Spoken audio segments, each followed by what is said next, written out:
You want You can hold it if you want. No, we can start this way. All right, Coach, if you want to start with an opening statement, we'll open it up to some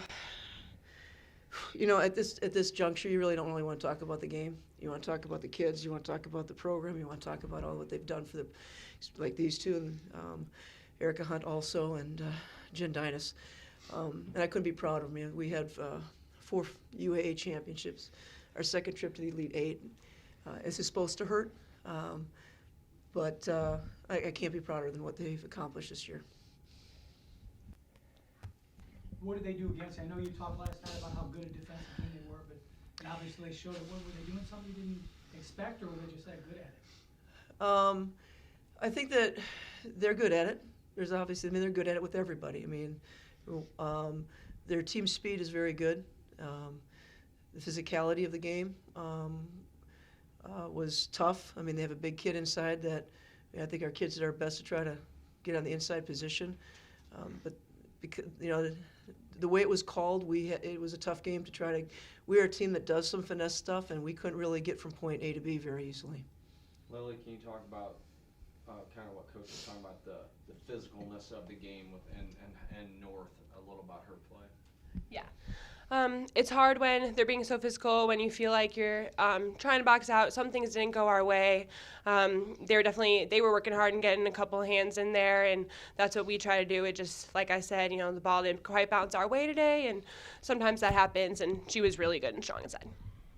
Zoe, so inability to score in the first half, but you go to the locker room down 1. So talk about I'm sure there was some positive going in the locker room at half, just down 1. Yeah, definitely. We knew, we felt like we didn't shoot the ball that well in the first half, and that we did get some open looks that we just didn't knock down. So we were confident that, we would turn that around in the second half and hit those shots.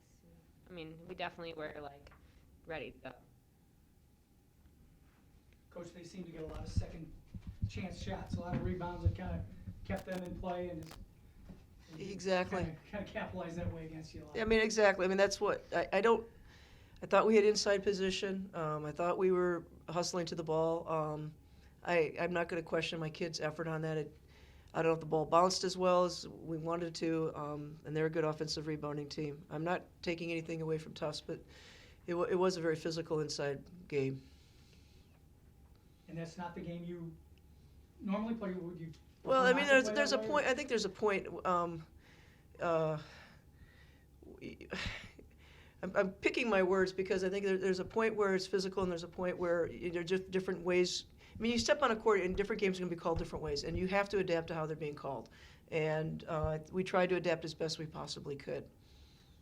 Coach, after last night, they had 11 threes. You guys did a really good job defending their 3 of 16. That's 2 really good nights in a row, perimeter defense. Yeah, defensively, we only gave up 57. I wasn't really that upset with our kids defensively.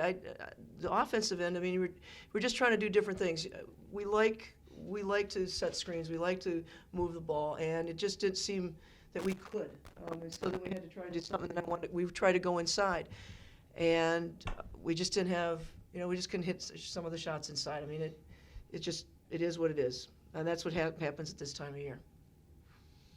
They got a great start to the second half with a couple of threes right away, and Yep. seemed to kind of. Well, they went to their star. They went to Batista, and that was, if I'm pronouncing that correctly. But we kept her quiet for a while, but you could see that they went to her right at halftime, and I think she exploded for a couple of threes and took the ball. So that was clear what they were doing.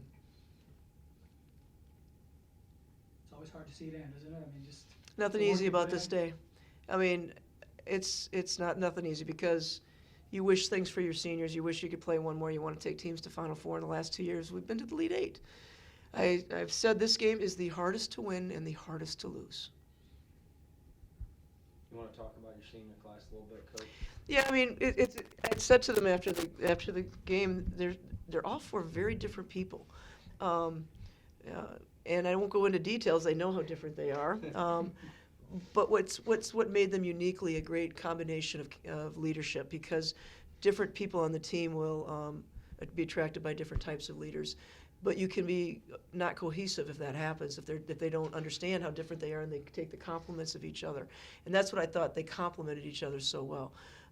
And they led in a unified front. And so I couldn't be prouder of each of them. I mean, the danger of bringing each of them up individually, I'm going to say something that makes one sound not as special. And I can't do that because all four are very special to me. How about for you two, kind of sum up your careers here and what it's meant to play for WashU? It's meant so much to be a part of this tradition, and I've learned so much from Coach Fahey, and just the new kind of personalities my team has had, or this team has had every year I've been here. But still, we would always fight through, and that's something that's really special, is to always have a team to fall back on. And I've met amazing people, and it's just something like I've learned so much from this, and I wouldn't have wanted it any other way. Yeah, I'm so glad that I decided to come here. Like, these have been a great 2 years on the basketball court, and just like everybody that I've met, and it's just been so much fun playing for this program, like all the traditions and everything. It means a lot. Thank you, guys. Way to ask the tearjerker question at the end.